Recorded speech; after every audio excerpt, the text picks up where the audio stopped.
Don't forget to like, share and subscribe to my channel and hit the notification bell button for my future videos. Thank you. Importante po ito.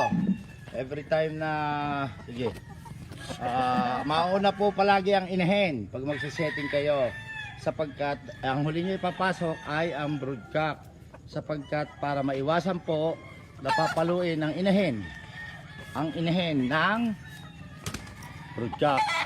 Kasi pag nauna po ang broodcock, pag pinasok nyo inay, papaluin niya po yan. Kaya minsan ayaw namang itlog, nasasaktan pala, sisira. Patay po ang pulet kapag pinalo ng broodcock, sa lakas niya pumalo.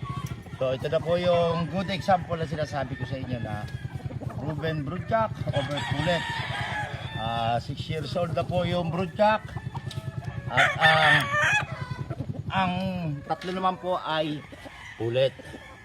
Yan po, para yung similya ay wala tayong fertility issues na tinatawag. So importante po, inuulit ko, una ipapasok ay ang pulet bago ang proven broodcock. Ito po, 6 years old na, pero sariwa-sariwa pa. Lahat po na naka-acquire o kaya meron ng linyada ko, yung pong broodcock, ang talagang producer, lahat po ay nagtataglay ng dugo na yan. So, dapat kayo po as a breeder ang nakakaalam kung alay na ikukumbay nyo. So na-maintain po dito yung linyada. Sila po ay hybrid vigor, pareho yellow-legged Dutch, pero wala po relationship. Wala po ito, ready, semen in na tinatawag. Ano po, pakita, maganda pa yung broodcock kahit siya 6 years old. Ang pulet naman po ay 10 months. Para siya ay hindi malalaspag, ang quality, ang size ng itlog, pati po ang similya. Lagi po tatandaan, importante ang ratio na isang broodcock o broodstag sa tatlong inahin man o pulet. Ito po, hindi naman siguro mag-aanak ito ng hindi quality. Depende pa rin po, kahit paano pong quality na linyada niyan, at yan naman ay nagkasakit, wala rin po yon. Importante po yon. Laging dapat ay healthy. Ay ulit ko, kapag po may kapintasan, ay huwag na ninyong gagamitin. Yun nga pong walang kapintasan, ay natatalo. Yung pakayang meron kang masasabi o diferensya na makikita sa mga materyales.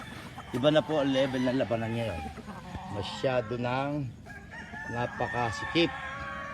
Kaya dapat po meticulosa ka rin. Kumbaga sa parehas kayong piling-pili ang materyales, at di magkakatalo po ay sa alaga na naman. 25% po para sa akin ay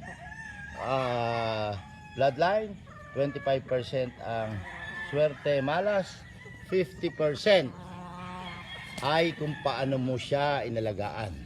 Ganun po ako sa conditioning or paglumalaban.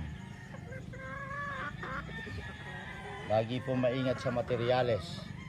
Kinakargahan ko lang ito na similya, then ay individualize ko na po sila. Magpapunta na po sa single mating. Sinek ko mabuti, 1 whole day ang quality. Kabisado ko po ito, masyado na malalim yung pulet. Kaya ibinalik ko, nahabol ko po yung dugo noong broodcock na proven na pre-potted, ay papasa niya talaga yung characteristic. At marami na rin nanalo dito sa anak nito. Kaya po ito ay ingat na ingat ko. As long na kumakasta po ang broodcock, kahit anong edad niyan, may similya po. Mababawasan ang fertility, pero laging makakaanak at makakaanak yan. Depende sa health condition po, sa health status. Kaya dapat po hindi laspag. Ang tao nga nalalaspag eh. Yung pang manok o broodcock na maraming kinakalantare. Maingat po. Inuulit ko, laging maingat, lalo na kung ito ay proven.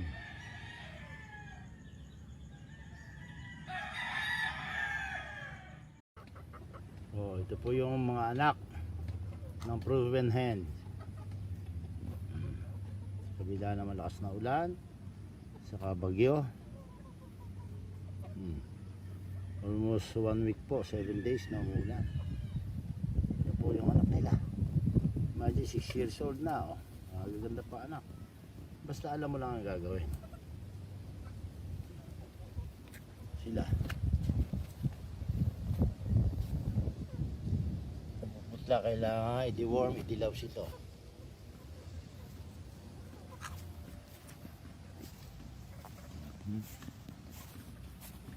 Ganda pa. Tatanda na po na magulang nito. Pero kaya nga po, importante yung first 15 eggs lang per season per hen ang kukuhanin mo sa bawat inahen para hindi sila malalaspag. Kahit even 5 to 6 years old nagagamit pa. Nagdala-dalawang baby pulot na yan, oh.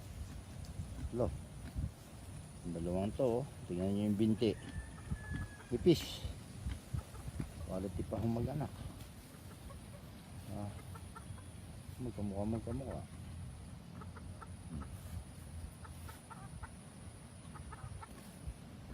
Po. Ito magkamukha. Ang tatanda na po ng kanilang ina. Ngayon natin yung iba pa. Po. Hiwalay sila. Group them according to size, not according to age. Ang maganda, oh. So, konti nga sila. Ang lalaki 10, ang babae 16 siguro, 26. Enjoy naman po. Ang ganda nila. Ito yung mga binti,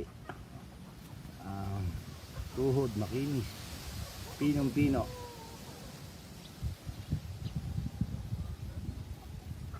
Kahit umulan, bali wala, kompleto ng bakuna nila.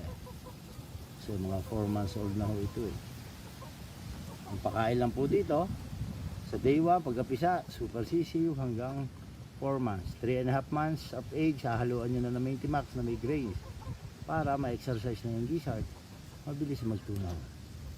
So kaya po kung marami ako naiipon na inahin, pero hindi lahat nagagamit ko yan. Iba na pupunta sa free raffle pag may seminar. Yan nyo po. Kasi solid ang tinatawag na genetic transfer.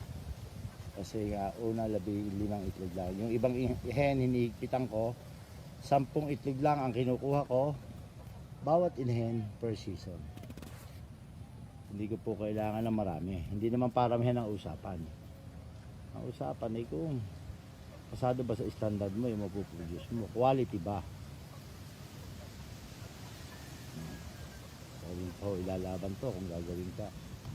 Pero alam ko banded to ng late born ng WPC, yung mga tanda uniform. Mukha po meron isang yan, oh. Bata pa lang ho, kumbaga sa tao alam mo na ang potensyal, kulay, istasyon, tuhod, shape ng katawan, yung vital statistics. Kita mo na dito sa isang ito, alam mo na ang patutunguhan ron.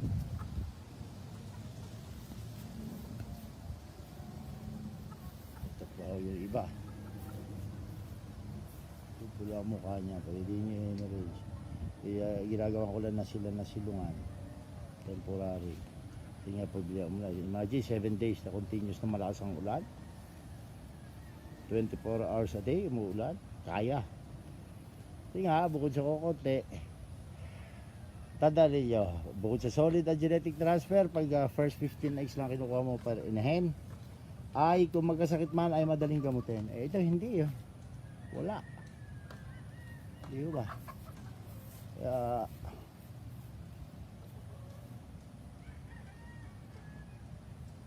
Ang ganda nila. Hindi yung pagpunta mo. Ay Diyos ko, kung puro may sakit, ay magaling pa, pinagbawa ko tayo. Maganda itong isang ito. Lalo na pag na-deworm. Magkakapatid, magpipinsan. Anak po na magkakapatid na proven hen. Kaya ingat na ingat po sila. Kakunti nga.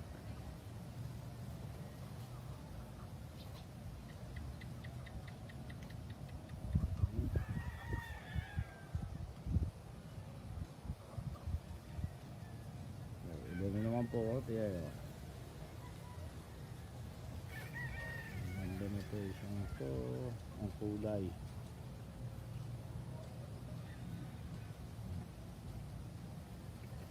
Kitang paho natin. Kumusahin sila pero solid oh. Pang material na, tanda niya pag line breeding, pang material na, panlaban pa. 21. Yan po, pagka 3.5 months o 4 months onwards, dapat po may grains na. Para as early na exercise na ang gizzard. Sapagkat importante po yun, para siya ay ang foundation na ibigay nyo ay mabilis magtunaw. Sapagkat kapag mabilis po kumain at magtunaw, ay mabilis din niya po pinapatay ang kanyang kalaban. Exercise na po yan. Ayan, yung problema, dapat hulihin na itong malaking to. Straight ko kasi papaluin niya yung maliliit. Doon na po magsisimula magkasakit yun. Bakit hindi ikaw ang kumakain, biglang may tatadyak sa likuran mo. Ewan ko kung hindi ka magsuka ng dugo at kung makakain ka pa. Ayan, hari po siya. Meron na po siyang pahila, tingnan nyo. Yung temporary cord para anytime na pwede na siya itali. Siguro 3 weeks pa. Kailangan punong muna ang katawa bago i-cord. Hari siya. Diba? Maganda ito straight comb na to. Kasi pag maaga mong hinuli, para sa akin nagkakasakit na-stress talaga. Maganda itali. 6 months na.